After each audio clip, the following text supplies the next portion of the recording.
On today's show, we'll talk about how we're able to get the deal done with Nick Bosa.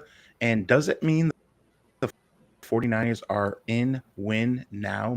What we're excited for most as we start the 2023 NFL season.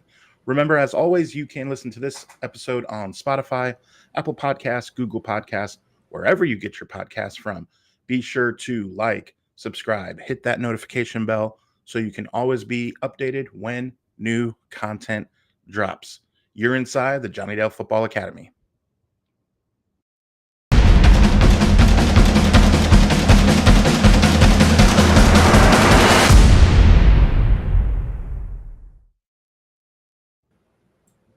Oh, Merry Christmas.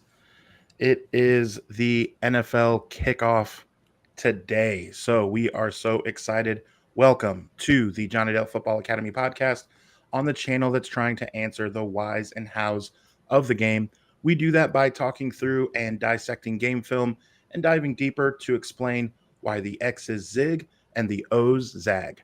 I am Adam Marino, reminding you as always to the best ways to watch and listen are as follows. Right now, if you're in the chat, you know that you are watching on YouTube. Remember to hit the notification bell.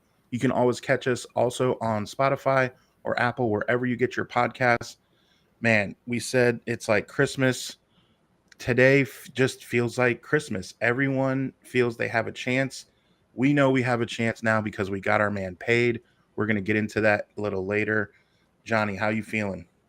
I'm feeling a lot better than I was when we recorded our episode Tuesday night. And I remember I said on that show that the 49ers had to sign Nick Bosa by Wednesday to really see him play on Sunday. I felt like Wednesday was the deadline. And I recorded a little short talking about how with Bosa not being signed yet, I didn't expect him to play on Sunday. And he literally signed his contract about 20 minutes later. And in that, I did say no Bosa on Wednesday means no Bosa on Sunday. And I think both sides absolutely understood that he had to be signed by Wednesday to have any sort of realistic timeline to get with the team, get any sort of run through, any sort of practice in, and join the team to fly out to Pittsburgh. So feeling much better now that our boy is signed, that he's with the team. He's going to be a 49er for at least the next 5 years, most likely beyond, and a big time deal. It was a smashing deal. I think it was higher than even most people were expecting. I think a lot of people were expecting 33 million a year, and it ended up being 34 million a year. So big time contract, and let's bring on the Steelers. Yeah, we're excited for Sunday. One thing that I want to talk through, because a lot, and I say a lot of Niner fans are a little bit in the camp that says, well, there goes everybody else now because we threw him the bag, and now we're never going to be able to get Ayuk. Now we're never going to be able to, whoever it is. And it's almost like when the quarterback gets paid X amount where it doesn't leave anything. Well, when you have the defensive player of the year, it's very similar to that, right? And real quick, I want to remind everyone before Johnny kind of takes that and runs with it to remember, as I see in the chat, hashtag JD49. Remember, we always want to boost the algorithm this season. We're so excited to come to you twice a week, guys. So make sure that you like and share with your friends and hit hashtag JD49 if you are in the live chat with us now. If you are not in the live chat and you're catching this later, ask yourself why. It may be because you didn't hit the notification bell. So be sure to do that. All right, Johnny. So what do you say to all those people? Well, I think it's one of those, as 49ers fans, the early 2000s really left a mark on us, right? Of being in cap hell and going through that process has scarred so many 49ers fans because the team was really hamstrung. We had a lot of good pieces and a solid team in 2001, 2002, but the team was completely hamstrung by salary cap woes leading all the way back to the 1994 Super Bowl. I remember I think it was going into the 2002 season The salary cap was like $71 million, and the 49ers had around $20 million in cap penalties that they were operating with. That meant that they were effectively had a $51 million salary cap, where the rest of the league was at $71 million. And to put that in perspective, with this year's kind of cap, you're talking about that would be like having dead cap to the tune of over $65 million. That is a huge hurdle to overcome, and the team had so many problems with that. And then they had to let Terrell Owens go, and they had to let Jeff Garcia walk out the door, and we saw the team just get absolutely gutted in 2003 and 2004, and the problems that created, and how the 2000s were the dark ages for the team. That I think we carry the scars from that as a lot of 49ers fans of being paranoid about cap hell. And so when we sign these big deals, it starts to feel like, okay, the team now is going to end up putting themselves right back in that same position where they don't have wiggle room. They don't have room. We're going to have to watch guys like Brandon Ayuk go out the door. We're going to have to watch some of these guys that we really like. Can they sign Hufanga to an extension? Those sorts of questions. What does that mean? The 49ers, I think they've built a sustainable model, but they've also been very, very consistent in signing their core players to big deals, locking them up, and they haven't been afraid to give guys market-setting contracts. You look at Jimmy Garoppolo, when he signed his contract, was the highest paid quarterback in the league. You have Trent Williams, when he signs, he's the highest paid left tackle in the league. George Kittle, when he signed, he was the highest paid tight end in the league. When Fred Warner signed, highest paid linebacker in the league. Bosa signed, he's the highest paid defensive player, not just defensive line guy, not just edge guy, highest paid defensive players. So they're not afraid to send a message that when you become a generational talent, that you'll be rewarded at this team at that kind of a level. And so, do they overpay? Do they do these? You might be able to make an argument for that, but at the same point, it's hard to not justify what these guys got. And I do think they're still sustainable going into the future. So I just wonder, you saw the videos of there was screaming in the locker room, when it got announced and they interviewed different players and they asked them so what was it like? Was there a lot of screaming? They were like, yeah.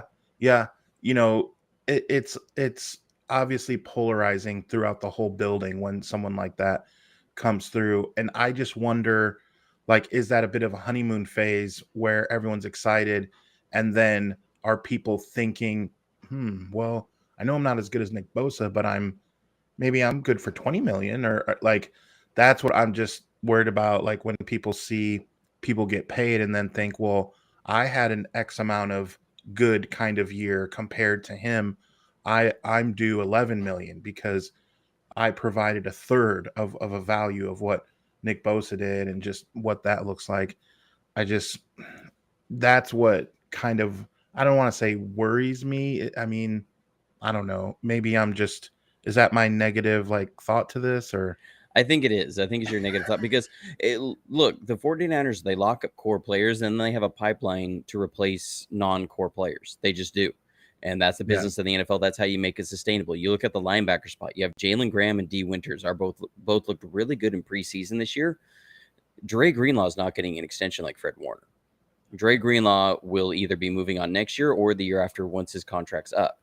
That's just going to be the reality of the NFL. The team likes what they have in Jalen Graham and D. Winters. They believe in those guys. I believe that D. Winters specifically was drafted to be Dre Greenlaw's replacement. You look at their measurables, they are nearly the same size. Their speed is nearly the same. So I really felt that he was a redshirt guy that they were bringing in to replace Dre Greenlaw. They're going to let him walk out the door, because when you're building a team, you have to let certain guys walk that are non-core players and replace them with cheap contract guys.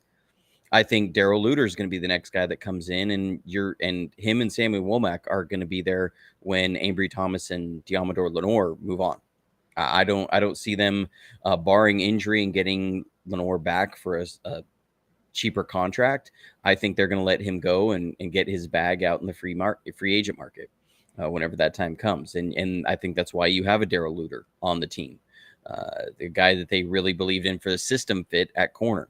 While we love Ademo, while we love, if Ambry Thomas can be who he showed he could be in his rookie year, those are guys that I don't think they're going to be in line for an extension. You have the big money paid to Charvarius Ward.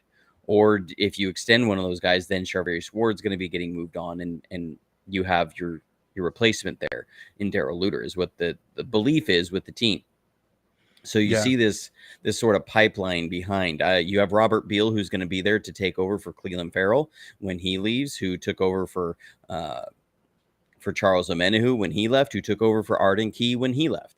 So there's pipelines for these guys, for these rotational players. I think Kalia Davis is going to be a guy that they're going to let Kinlaw walk next year, and Kalia Davis is that guy. Yeah, I would not be surprised if the 49ers invest their first-round pick next year, because next year they do have a first-round pick since the Trey Lance trades picks are up at this point. But I would not be surprised if we see another defensive tackle as the first-round pick for the 49ers. I know we all have not loved our track record of that between Solomon Thomas and Javon Kinlaw. Hopefully they can hit on one of three at the defensive tackle position, but I would not be surprised to see them invest a first in the defensive tackle position next year and have that as a plan going forward to replace that position. So there's just these things that you see a pipeline of players that can come in. And this is also the benefit you have of a quarterback on a rookie deal. You look at what Brock Purdy's getting paid compared to like Josh Allen, you're talking like $48 million a year. That's a Nick Bosa and a George Kittle combined. So, that's a big difference. And sorry for everybody if you hear I'm sucking on a cough drop here. I have some really bad seasonal allergies here in Alabama, and I went and got a steroid shot today. So we're going to Brian Cushing this podcast, and we're going to be doing well tonight. So he said Brian Cushing. Yeah, definitely. Johnny is a gamer. If you guys didn't know, there's been times that he's been more sick than you guys even know, and you just can't tell. So shout out to Johnny for being with us for sure, as we're so excited. Like I said, it's like Christmas. As we talk about the 49ers window, is it something that is more on the verge of closing, or is it more on the verge of we're at the height of it, like right now, like we're just getting started? What do you think? I think the window is here, and it's here to stay. As long as Kyle Shanahan is here, and as long as the team stays relatively healthy, this window is open. And, this is probably the most talented 49ers team that has been in Santa Clara since maybe 2012. I mean, I would almost argue that this team might be more talented than the one that was here in 2012. And it's something that, I know the big numbers of Bosa at $34 million a year, and looking at 2024, how close the team was up against the cap, and really actually over the cap. I think with 41 players signed, the team before Bosa's extension was just under $2 million over the cap. So, really most likely going to be looking at being about $10 million over the cap going into 2024. And so that's obviously not the way you can start out the season. And this is where I'm really interested to see when the numbers on Bosa's contract and the yearly breakdowns and how it was actually structured comes out, because I think there was some wonder, were the Trent Williams and George Kittle restructures done in case Bosa didn't sign, or was it done so that they could sign him? I think everybody was going into this thinking that the 49ers were going to end up giving Nick Bosa a lower base salary this year, higher bonus, bringing his cap hit down this year, because he was almost an $18 million cap hit this year. So were they going to try and lower his cap hit this year, push that down the road into the next few years? And was that going to be how they they fit under the cap, and was that going to give them some more operating room? And what it probably is going to look like is that his cap hit actually goes up this season. It's going to be very similar, I think, to the contract that Jimmy Garoppolo signed. In that Jimmy Garoppolo's first year of his contract that he signed, 2018, he was a $37 million cap hit. And then in the next season, he dropped, 2019, dropped to like a $15 million cap hit. And that was one reason the team was able to make the run they did. They went and got Dee Ford and gave him that big extension, if you remember. They were able to do that because they had front-loaded Jimmy Garoppolo's contract. They were able to bring his cap hit down, and it helped them out for 2019. I would not be surprised if Nick Bosa's is very similar to that. And they ended up moving some cap space around to give Nick Bosa more money up front, because one of the tricky parts of this whole contract, I think, was how much money did Nick Bosa get this year? How much money does he make this year? And it's one thing to guarantee a guy money in 3 years. It's another thing to be able to say, this year you will get paid $60 million in cash. That's a big factor in it. Say, well, you're going to make $170 million. Okay. Well, I want to buy something really, really cool right now, and not in 5 years, and so it can be, okay, well, now he's saying, I don't want to only get $30 million this year.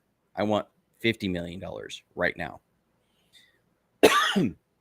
Excuse me. And so, did they give him a bigger base salary plus that bonus, so that this year, he's getting paid out? Did they give him a roster bonus this year?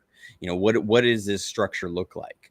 How is this paid out, so that it's counted this season, this year, paid out up front? Because I'm sure that there was money given as a roster bonus, which is a bonus. Basically, it turns that salary into paid up front for that season, and it counts against that year's cap. And so, could be a big mix of roster bonus, signing bonus, base salary. Signing bonus is going to be prorated over the length of the deal. Roster bonus is going to be paid out right away. Then base salary is what he makes off of each game. And so that structure was probably a lot to do with the sticking points here.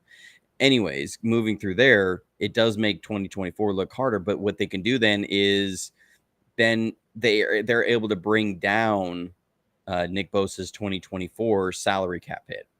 And plus, whatever we have, I think people have been sitting here looking, does this mean we're going to make another move? Are we going to go get Brian Burns? That would be awesome, Burns and Bosa. Yeah, but I don't think we're going full LA Rams here by saying just screw the picks and act like the salary cap doesn't exist. Because, yes, the Rams were a dropped interception away from having the worst tank after 7 years of contention with no Super Bowl. Last year they were the team that had the worst performance post Super Bowl of any team ever. And so, they were up until that like last year was their last year of their window because of the things they did. Now, I don't think the 49ers are in that situation. And so a couple things I want to talk about is, what do we have as options going into 2024 to help the cap space out? So we have about $24 million in cap space now. That's if Bosa is at an $18 million hit. Even if that was just to create room, in case Bosa didn't sign, you still have that $24 million would get rolled over. The 49ers, so that immediately, yes, it kicks more cap down the road next year, but you have $24 million coming back. And then you do have some options. So here is one option that we have. I'm looking at Eric Armstead's contract here. This is from overthecap.com. And on the 2024 year, what you're looking at is he's got a $17.41 million base salary. And that is the last year of his contract. Okay. So Eric Armstead has the ability, they can turn that into, he's already got a couple void years on there. They can turn that into base salary or into a signing bonus, restructure his contract, and end up lowering his cap hit by a little over $10 million. It'd be almost $11 million is what they would end up lowering his cap hit by, and that would create $11 million in cap space. Now you would kick again, about $5.5 million onto 2025, onto 2026. That's not great, but it's not the end of the world either, especially because we don't have a lot of dead cap going into those seasons. Actually, right now, I don't think we have any dead cap counting against 2025. So that is something that allows you operating room there. And they also do have the ability to just walk away from Eric Armstead.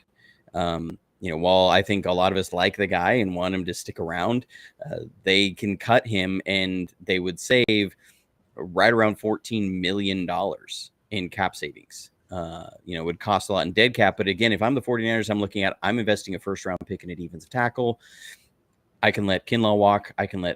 We can release Armstead. We save $11 million there. And then whatever the rookie pay scale for wherever they land, hopefully the 32nd spot in the first round, now you're looking at there's $6 million in savings, sort of a situation. The other option that they have is if we look at Deebo Samuel's contract. Okay, yes, I know Deebo Samuel just got an extension, but look at his 2024 base salary, $20.972 million in base salary. That's a huge base salary. Okay. And what this allows, and so this is where you see kind of the structures of these contracts, that his guaranteed salary that season is only $4.755 million. He's got a prorated bonus on there. He's got a per game roster bonus. He's got a workout bonus. And he has a $20.972, nearly $21 million in base salary that can be, again, converted. You can convert about 20 million of that into a signing bonus, and now you're spreading that about $20 million out over 4 years, so $5 million a year in bonus that now you're spreading out. So that creates you another $15 million. So there you pretty quickly can get $26 million in cap space just off of those two guys. So suddenly the 49ers, you add that 26 million plus 24 million onto what they've created with George Kittle and Trent Williams. Now you're starting to see $50 million in cap space cleared up pretty quickly with the 49ers. And yeah, that then Bosa is going to eat up into a lot of that throughout that time. But you see, how through this year, then the next year, and then 2025 comes around, and that's where you start seeing guys like Greenlaw cycle out. You see other guys cycle out, and that's where the draft and that develop and things has to pan out, much like they did with Mike McGlinchey, right? Mike McGlinchey was a guy that was not a core player that contracted out. He valued out of the 49ers, and they were good and fine with Colton McKivitz being there. And we'll see if that works out. But that's how you become sustainable in the league, is not having to plug and fill these positions with free agents. That is part of what makes the Javon Kinlaw pick hurt so much, is because they weren't able to replenish that spot without investing more significant capital. The Trey Lance debacle has kind of, to me, worked out in a wash because of Brock Purdy. You only had to invest a 7th round pick to make up for the huge investment that was Trey Lance. So in the end, that's not that big of a deal. When you look at Javon Kinlaw, they've invested that 1st round pick. They've invested all this money over these years, and they now had to go out and sign a guy to a huge $21+ million a year contract to correct that mistake. Trey Lance took a 7th round pick to correct. Javon Kinlaw has taken $21 million a year to correct. That's the struggle I have with the Javon Kinlaw pick, is that, that makes that harder. But having a quarterback on a rookie pay scale allows you to correct for some of those mistakes. And then, that leads you into whenever Brock would be due for an extension, and whatever happens between then. And that was a long time. So, in the NFL, I don't think no team really plans more than at most 3 years out. So, we can look at, well, what about 2026? Well, the 49ers really aren't even thinking about that. They're thinking about 2023, 2024, and just starting a little bit on 2025. Yeah, definitely. The reason why I love being a part of this channel, I've said it time after time, is going through the whys and hows of the game. And as I look through the chat, if you are live on YouTube, when we get into some of this hardcore stuff, you always see the chat die off, and it doesn't mean that people are engaged. I think what happens is they're glued to the screen just listening to you because this is not stuff that is talked about on any other channel at length like this for Niner fans. And I, for one, am just so grateful. Exactly as uh Technic Chick says, we're listening. Yeah, I definitely get that vibe because whenever we go deep into the whys and hows of things, I always see that. And I love that because it's almost like I feel it too. So remember, if you are not engaged with us live, make sure that you hit the notification bell. Follow us on TikTok. I just on the 2 TikToks that we released has over 1,000 views. I don't know if you saw that, Johnny. Wow. From the show 2 days ago. So we're really trying to build out the TikTok, making them into reels as well on Facebook and Instagram. So thank you for all the support. Keep telling all your friends that whatever social media that they're on, we're trying to get on all of that. So, and it's fun kind of building out the TikTok for sure. So I want to get into the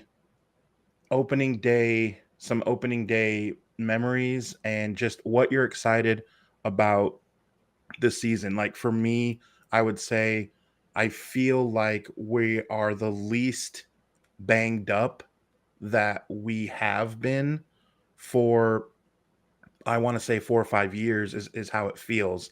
And I will give my best opening day memory. All I got to say is Garrison Hurst with Terrell Owens blocking all the way for what felt like 200 yards. The 98-yard run. Yeah. Wasn't that against the Jets? Absolutely. Yeah. That was fantastic because, that was Garrison Hurst kind of really coming back too. He was almost seen as a bust at that point. And, Garrison Hurst was low-key one of my favorite 49ers of that era. A guy that just was so talented. And once it clicked for him, man, he was great. That was a great opening day. For me, one of my favorite opening day memories was Ted Ginn Jr. returning 2 special teams touchdowns against the Seahawks. It was Harbaugh's first game as coach of the 49ers. It was 2011. Okay. And it was a game where the offense was really struggling to find its way. Everything wasn't doing well, but Ted Ginn Jr., he returned I believe it was 1 kickoff return for a touchdown and 1 punt return for a touchdown in a single game. I'm a terrible fan. I don't remember that. You don't remember it at all. I remember it because I lived in Washington at the time, and I had everybody I worked with were Seahawks fans. And one guy that I worked with was a 49ers fan.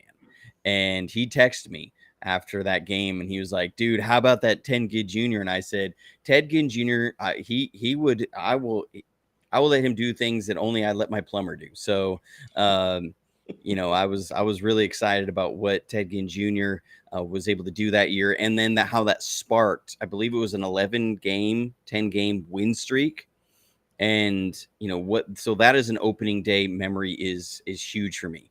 Bad opening game memory is Aeneas Williams on Steve Young. Yeah. Yep.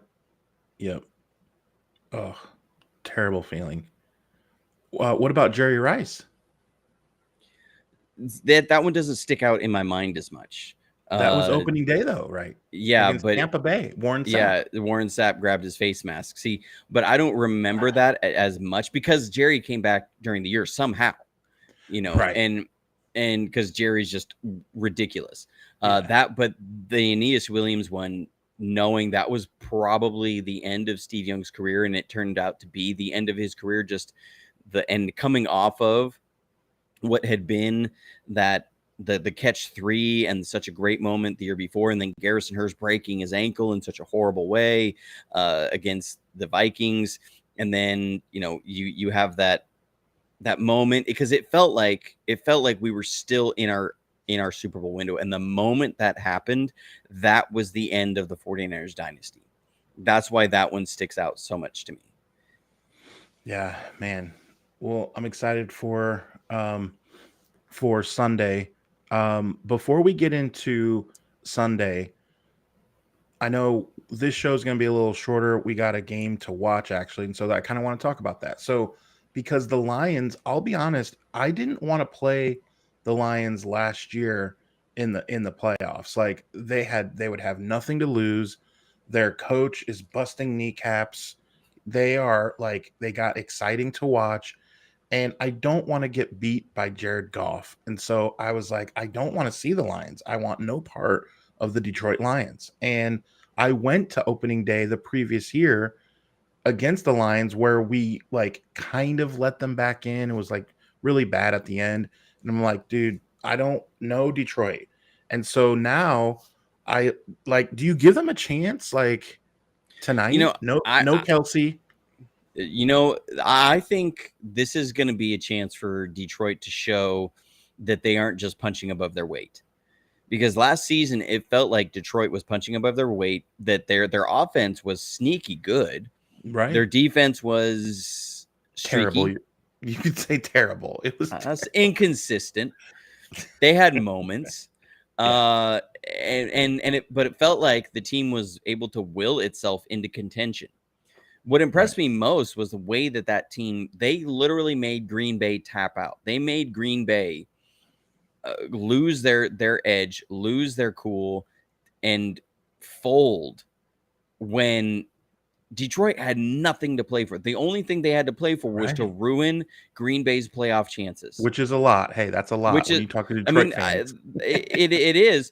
But as a player, like, you know, this is a team you may be playing for in a year, in 2 years. That's the business of the NFL sometimes.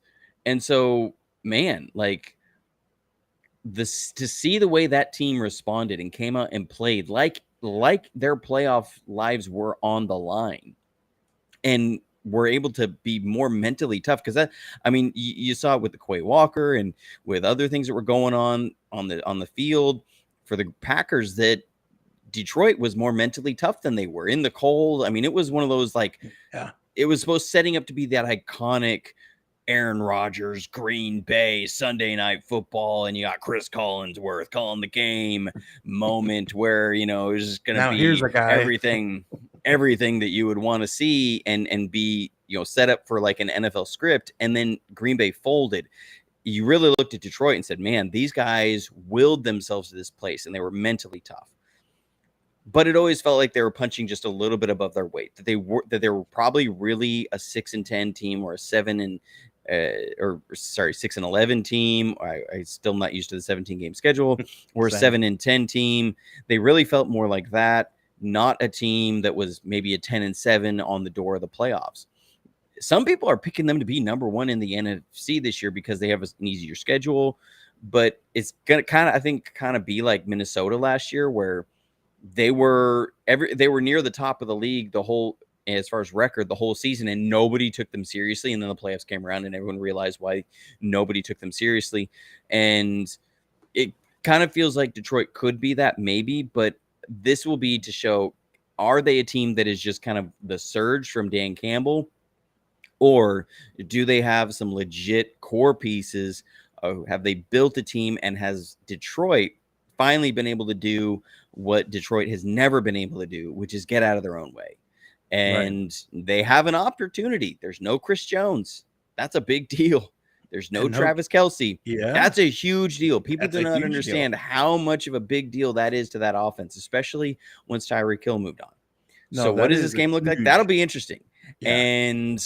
And plus, I would just love to Travis Kelce. I'm just sorry. He's a guy. He drives me insane, and he's kind of like what's his butt, the coach of the Eagles. I'm blanking on his name right now. You kind of want to see Sirianni. Sirianni, Nick Sirianni. He's like Nick Sirianni to me. I just want to see them like not be successful, because they drive me nuts so much.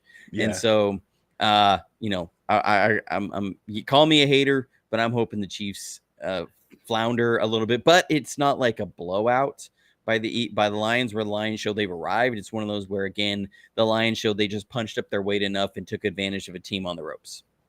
I just want to see if they can cover. So they're given 4.5 points. If they lose by just a field goal, that will say a lot because no matter how you slice it, Kansas City is Kansas City, and they still have number 15 back there calling the plays, as far as I know. So, and he is my fantasy football quarterback. So I do hope he throws. Hope you lose your fantasy matchup this week.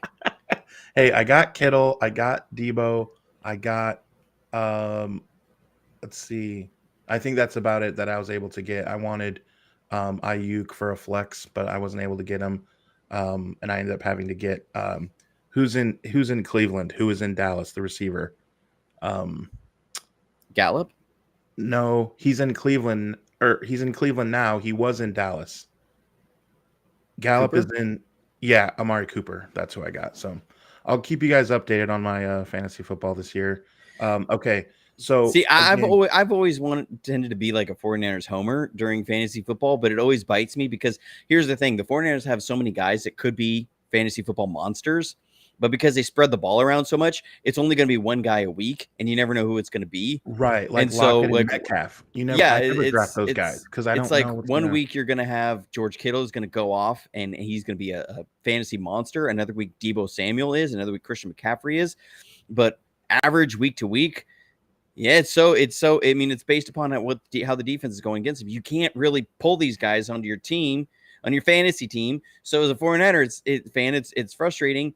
And I see why some of the people say what they do and some of the crazy takes that are out there because it's based in fantasy football, and they're mad because they don't get to pick their players for the fantasy football team because you can't rely on them to be they want that quarterback that they can say, okay, I'm just going to pick the quarterback and he's going to put up huge fantasy numbers, and I can't. And they get irritated. They're always having to pick Josh Allen.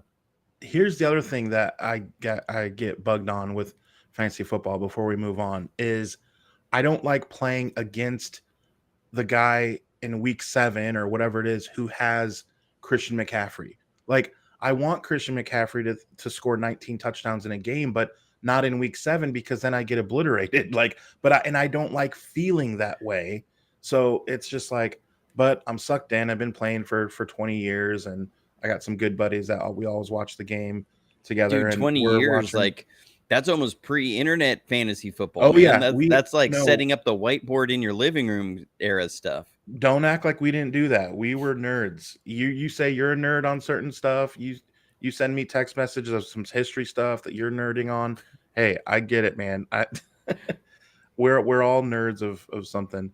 But so before we move on to Pittsburgh, I want to again let you guys know how we're going to structure the show. That right after a game, we'll come to you kind of the day after, like a Monday, and then Johnny will be doing his famous videos.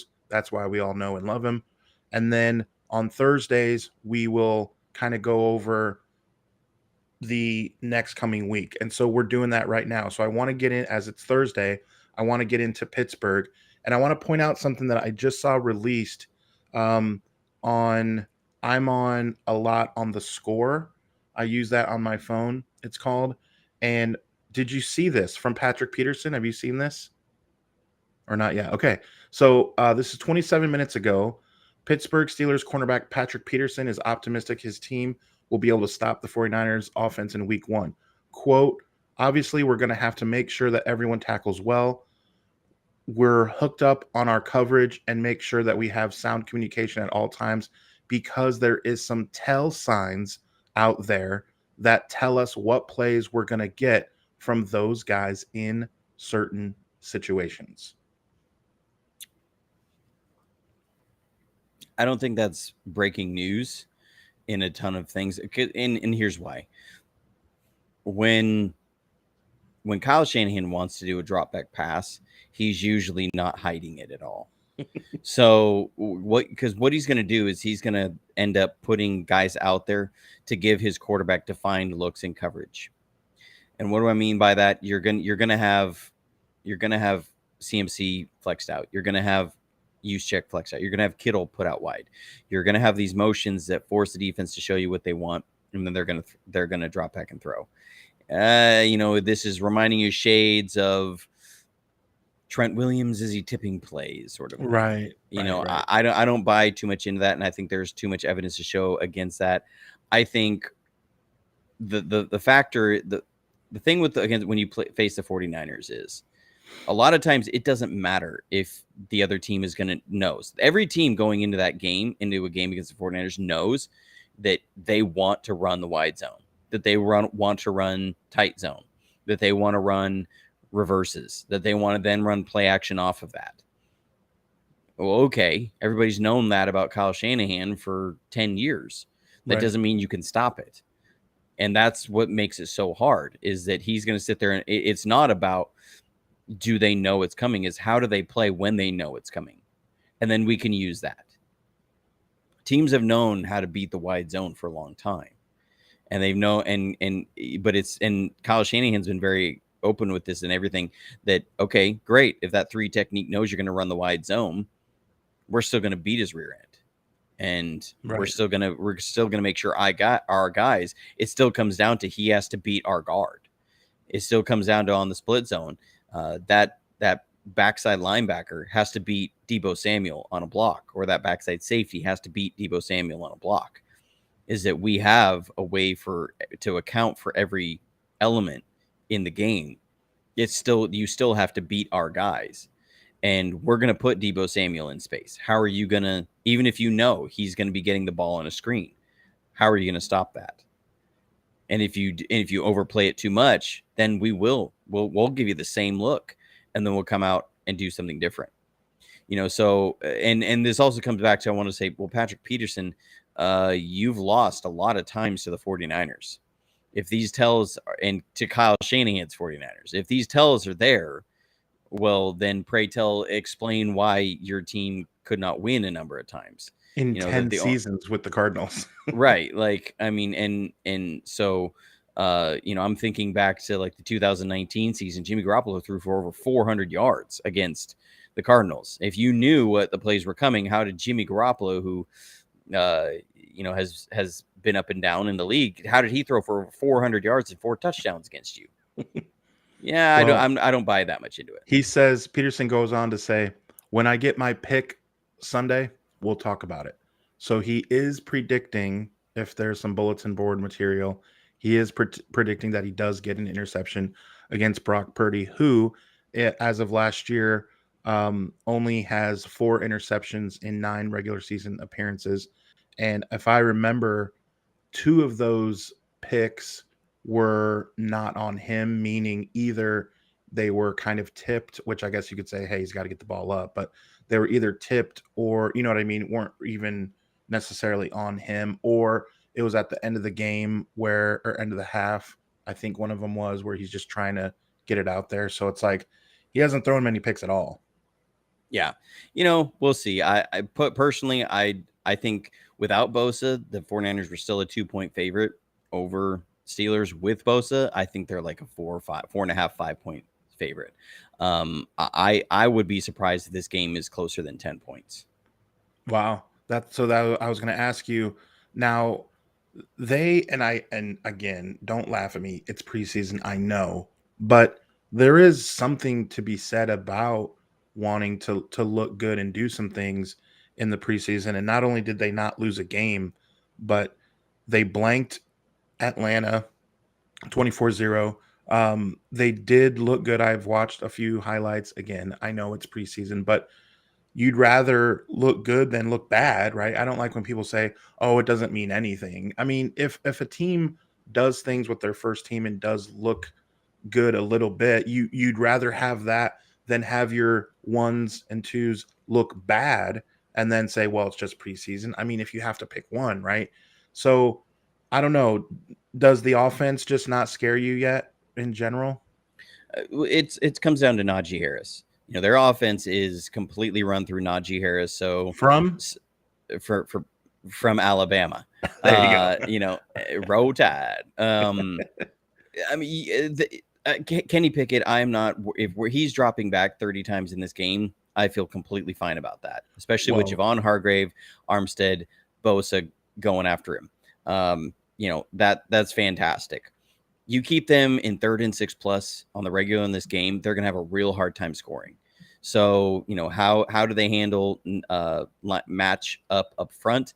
And again, that's why I say with Bosa there, I think this becomes a lot harder because that makes it so much harder for them to establish the run game, and so much harder for them to then convert and allow that run game to keep chugging along. And on the other side, Pittsburgh's front is tough, but I just don't think that they have the talent at the linebacker, the stack backer level, at the safety level, other than Minkah Fitzpatrick, and fully outside to really match up, as Mike Tomlin said, in the one-on-one space beaters. It's not about, is Ayuk going to be able to roast Patrick Peterson on a 20-yard dig route? Are these guys going to be able to cover CMC, Kittle, Debo out in those kind of around the hashes, between the hashes and the numbers areas, one-on-one in space? That's where it's going to be tough. And so I just don't see them matching up well in that area where the 49ers tend to excel. And I would not be surprised if it may take, and we're going to have a couple ugly drives where their defensive line wins. So, be ready for that.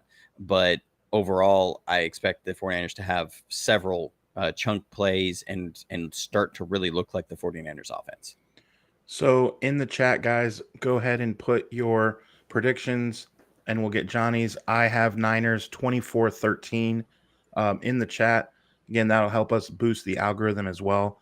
In the chat, go ahead if you are live with us on YouTube or Facebook or Twitter, go ahead and put in your prediction. We'd like to see what you guys think. We love hanging out in the chat with you guys. But Johnny, go ahead and give yours as well. I think it's going to be 27-17 49ers. And I think Najee Harris breaks off an explosive run that we're all going to freak out about. But I don't see the Pittsburgh offense being able to put up more than 17 points. Just looking at how they match up against ours, I don't see that. Now, sure. I think that once the offense gets rolling, especially probably midway through the third quarter, I think it's going to be a game that looks close up until about midway through the third quarter. And that's when Kyle Shanahan's going to crack their code, and you're going to start to see that the offense goes on a run and scores something like 13 points in successive drives. They're going to do 3 scoring drives in a row and put the game out of reach. And it's probably going to be, 27-10 at that point. And then Pittsburgh is able to manage a touchdown, make it feel like it's going to get close. And then we bring in TDP or Jordan Mason or Elijah Mitchell and pound the rock to end the game. I think that's how it's going to go. Yeah, we definitely have some closers that we can bring in. So again, the structure of the show is going to be on days after a game, mostly Mondays. We will come to you live on YouTube, on Facebook, on Twitter. Make sure in general that you are also following us on Instagram and TikTok as well. And then on Thursday, we will come to you to discuss in further detail the breakdown video that Johnny had just put out prior to that in the week. And then we'll also discuss our opponent coming up for that next week as well. And we'll have some special guests who will join us, who are insiders on their team. And so I know for sure when we have our home opener, I'm super excited for that Thursday show. You won't want to miss that because the insider that we have from the Giants, she's so cool, nice, very knowledgeable. And I've talked to her a little bit. I know she'll be on with us. And then remember the videos downs, those will be out as soon as Johnny can get to them. As you know, he's mentioned it takes many hours to put those together. So we really appreciate, all of the Patreon account supporters and all the people that show support because he has a regular full-time job working with kids, and he's a great dude, man. And we really appreciate all the love and support on the channel. So again, Mondays and Thursdays are going to be the live shows. And then be on the lookout. Make sure the notification bell is hit so that you see when new content like the breakdowns are on YouTube. So for Johnny Dell, I am Adam Reno. Thank you for joining us. Take care of each other. And as always, especially this Sunday, go Niners.